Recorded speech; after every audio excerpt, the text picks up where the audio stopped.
नमस्ते दोस्तों, कैसे हो आप सब? आई होप आप सब बहुत अच्छे होंगे। मैं ललित ढीका आप सभी का स्वागत करता हूँ आपके अपने यूट्यूब चैनल में, जिसका नाम है इकोनॉमिक्स स्पेशल क्लासेस। दोस्तों, अभी थोड़ी देर पहले मैंने आपको 12th क्लास का चैप्टर कराया था मैक्रो इकोनॉमिक्स का, money and banking.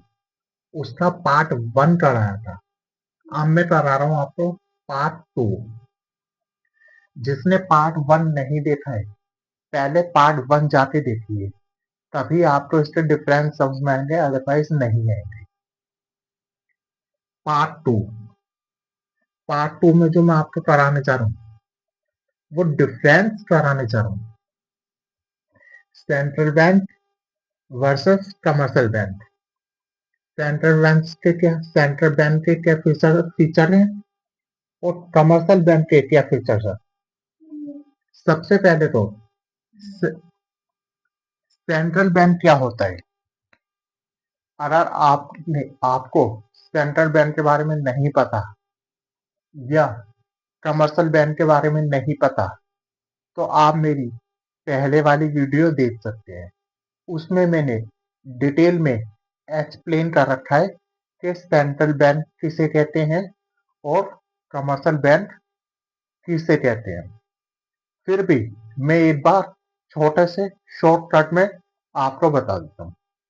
Central bank reserve bank of India को कहते हैं। रिजर्व बैंक ऑफ इंडिया मतलब आरबीआई, जो देश का केंद्रीय बैंक है, जो सभी बैंकों का बैंक है, जिसे बैंकों का जनक कहा जाता है, उसे हम सेंट्रल बैंक कहते हैं।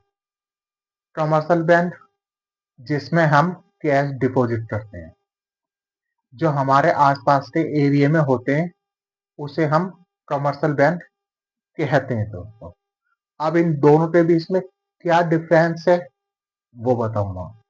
सबसे पहले तो दोस्तों, बैंक किसे कहते हैं मैं आपको वो बताता हूँ। अगर आपको पता है तो आप कमेंट करके बताइए दोस्तों। अगर आपको पता है बैंक किसे कहते हैं तो आप कमेंट करिए, फिर मैं बताता हूँ बैंक किसे कहते हैं।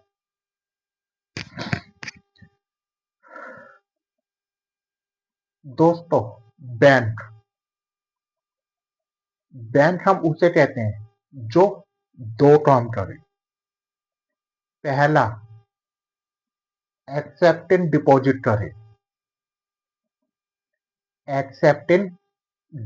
करे। हिंदी में जमाए स्वीकार करे। दूसरा, एडवांस लोन, जो ऋण दे, यानी जो लोन दे, उसे हम बैंक कहेंगे। बैंक किसे कहते हैं दोस्तों? जो हमारी जमाएं स्वीकार करे। दूसरा, जो हमें लोन दे, उस संस्था को हम बैंक कहते हैं। जैसे मैं गया स्टेट बैंक ऑफ इंडिया में 10,000 रुपए लेके कि सर ये मेरे अकाउंट में जमा कर लीजिए। एसबीआई के जो ऑफिसर्स हैं, कर्मचारी हैं, उन्होंने मेरे खाते में 10,000 रुपए जमा कर लिए। पहला काम हो गया। फिर 2 दिन बाद मैं गया कि सर मुझे 2 लाख का ऋण चाहिए, यानी लोन चाहिए। उन्होंने मुझे 2 लाख का लोन भी दे दिया। तो ऐसे संस्था को हम बैंक कहते हैं। यदि इन दोनों में से कोई भी संस्था एक काम नहीं करती तो उसे बैंक नहीं कहा जाएगा। यदि कोई ऐसा बैंक जो सारे बैंक जैसा काम कर रहा है लेकिन डिपॉजिट एक्सेप्ट नहीं कर रहा डिपॉजिट एक्सेप्ट नहीं कर रहा तो उसे बैंक नहीं कहा जाएगा। कोई भी ऐसा फाइनेंशियल इंस्टीट्यूट जो बैंक जैसे सारे काम तो कर रहा है बैंक जैसे सारे काम तो कर रहा है लेकिन डिपॉजिट एक्सेप्ट नहीं कर रहा तो उसे बैंक नहीं कहा जाएगा। बैंक किसे कहा जाएगा? बैंक हम उसे कहेंगे जो दो काम करता हो।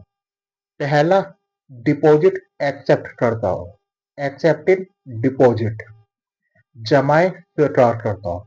दूसरा, प्रोवाइड लोन, एडवांस लोन, मतलब जो ऋण देता हो, लोन देता हो। ये दो काम बैंक के प्राइमरी फंक्शन में आते हैं।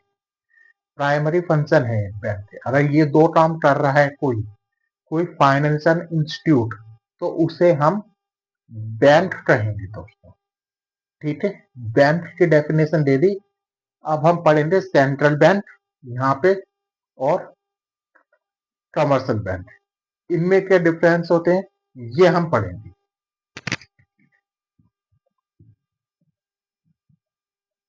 दोस्तों, central bank mean central bank, देश का केंद्रीय बैंक।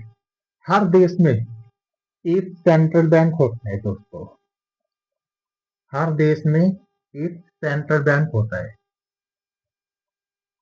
हमारे देश का सेंट्रल बैंक है reserve bank of India, RBI.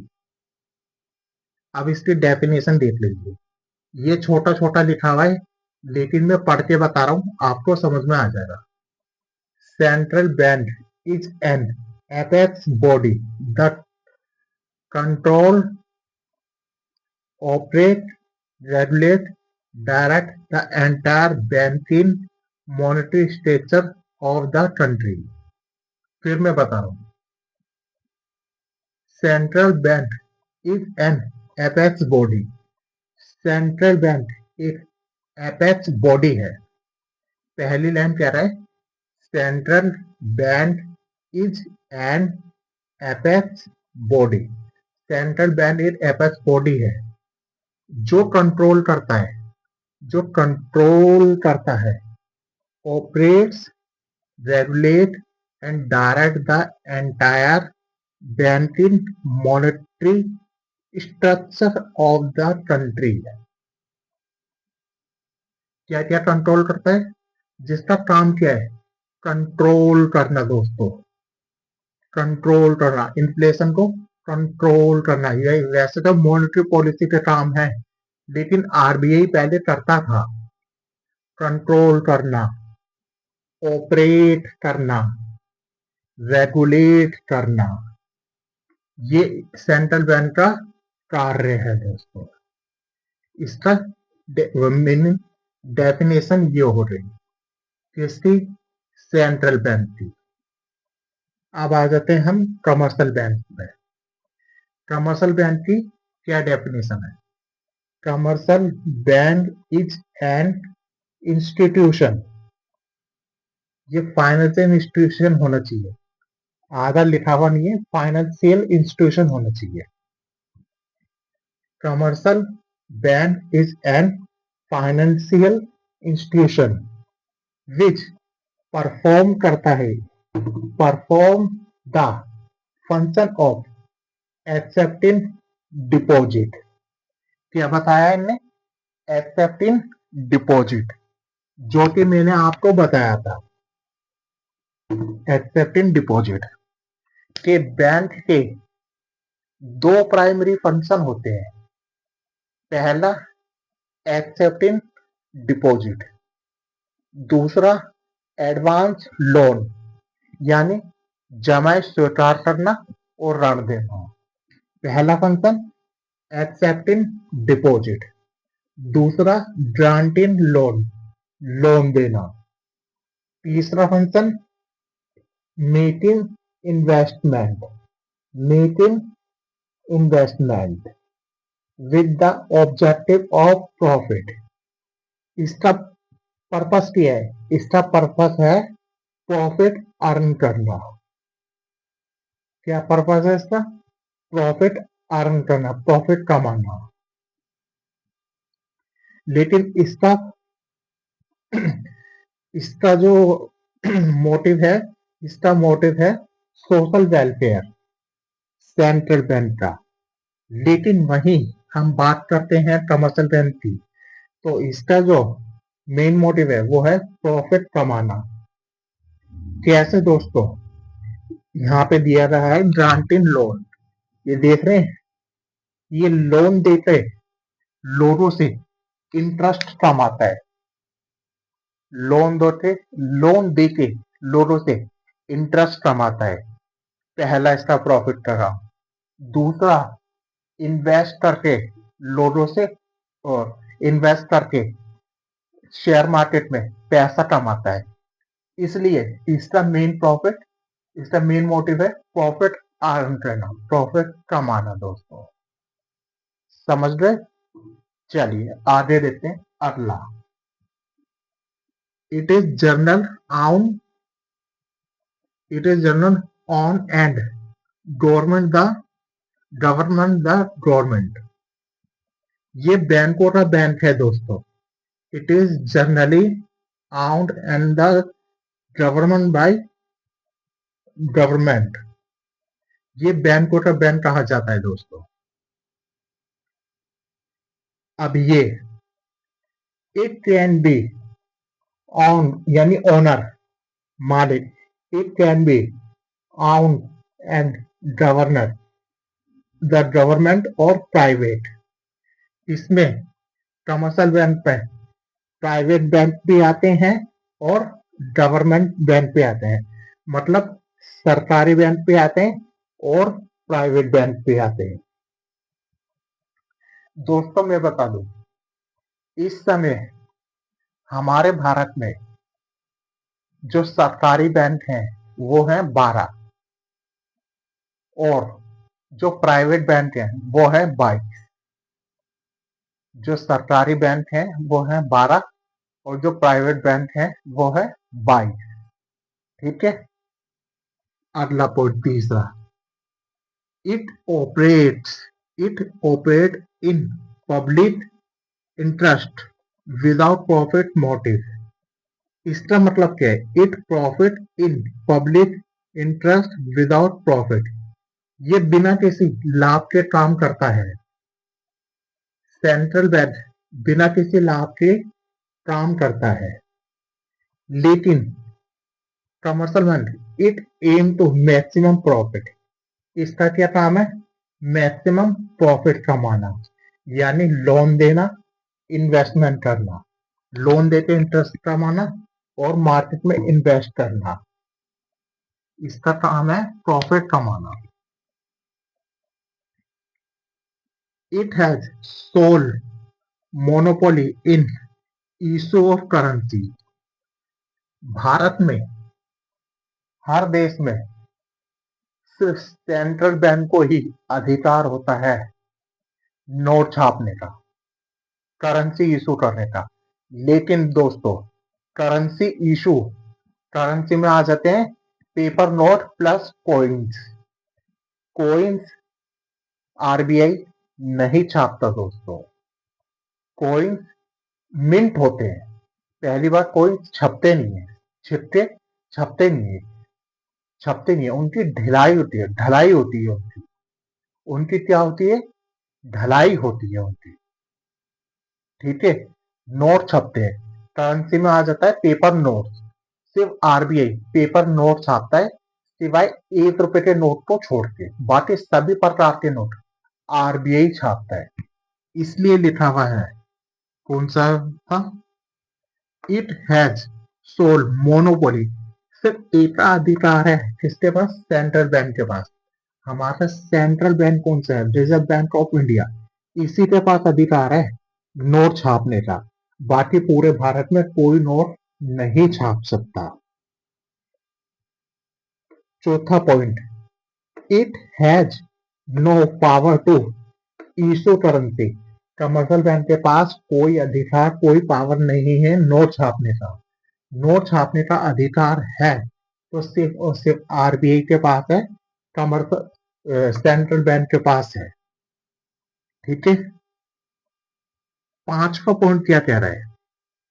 It does not deal directly with public. हम डायरेक्टली आरबीआई के पास तो जाते नहीं है। तुम्हारा खाता कहाँ है? बैंक अकाउंट है आपका? कौन से बैंक में? पीएनबी में हो रहा, एसबीआई में हो रहा, बैंक ऑफ बड़ौदा में हो रहा, एक्सिस बैंक में हो रहा, आईसीआईसीआई बैंक में हो रहा, आईडीएफसी बैंक में हो रहा, इन्हीं में हो रहा। किसी का सेंट्रल बैंक यानी आरबीआई में अकाउंट है? नहीं है और ना ही हो सकता। हम आम पब्लिक का अकाउंट आरबीआई में नहीं होता दोस्तों, हम आम पब्लिक का अकाउंट नहीं होता। जो कमर्शियल बैंक होते हैं इनका अकाउंट आरबीआई में होता है, विदेशी लोगों का अकाउंट होता है, सरकार का अकाउंट होता है, सरकार उस आरबीआई से जुड़ी होती है, ये सरकार का बैंक होता है आरबीआई। कमर्शियल बैंक को कमर्शियल बैंकों का अकाउंट होता है आरबीआई में, लेकिन आम पब्लिक का बैंक आरबीआई नहीं होता दोस्तों। आम पब्लिक हम और आपका बैंक आरबीआई नहीं होता, इसलिए लिखा हुआ है it does not deal directly with the public. हम डायरेक्ट आरबीआई से संपर्क नहीं कर सकते अकाउंट खुलवाने के लिए कि मेरा अकाउंट खोल दो, नहीं। हम सिर्फ कमर्शियल बैंक में अकाउंट खुलवा सकते हैं, आरबीआई में नहीं खुलवा सकते। ये अधिकार हमारे पास नहीं है, ये कमर्शियल बैंकों के पास है, ठीक है। It deal directly with public.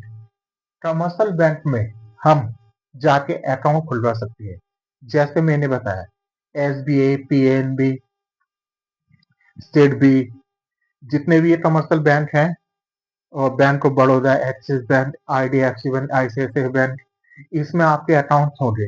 ये कमर्शियल बैंकों की लिस्ट में आते हैं जिसमें आपका डायरेक्ट लिंक होता है, जिसमें आपका डायरेक्ट कनेक्शन होता है, उसमें आपका सेविंग अकाउंट होता होगा। अगर आप बिजनेसमैन है तो आपका करंट अकाउंट होता होगा, ये सब होता होगा। नंबर ऑफ बैंक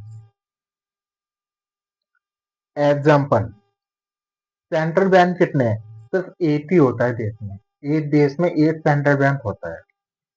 लेकिन कमर्शियल बैंक बहुत सारे हो सकते हैं, एसबीआई हो गया, पीएनबी हो गया, ईटीसी, बहुत सारे होते हैं। ये है 12th क्लास का मैक्रो इकोनॉमिक्स का मनी एंड बैंकिंग का पार्ट 2। पहली वीडियो बना चुका हूँ, ये दूसरी वीडियो। आई होप आपको अच्छी लगी होगी। अगर आप 11th और 12th के स्टूडेंट हैं तो आपके लिए बहुत ही बेनिफिशियल वीडियो है, बहुत ही बढ़िया प्लेटफॉर्म है। यहाँ पे मैं इकोनॉमिक्स डिटेल में कराता हूँ और कोर्स भी मैं पूरा का पूरा कोर्स 2 महीने में कंप्लीट करा देता हूँ। उसके बाद रिवीजन ही रिवीजन चलता है, जो आपको 90 प्लस मार्क्स लाने में बहुत हेल्पफुल रहेगा। अगर आप 11th-12th के स्टूडेंट हैं तो बहुत बिल्कुल सही प्लेटफॉर्म पे है, यहाँ रहिए, आपको 95% आराम से आ जाएंगे इकोनॉमिक्स में। तो अगर आपको वीडियो अच्छी लगी हो तो इस चैनल को लाइक करें, सब्सक्राइब करें और ज्यादा से ज्यादा अपने दोस्तों के साथ शेयर करें। नमस्ते दोस्तों।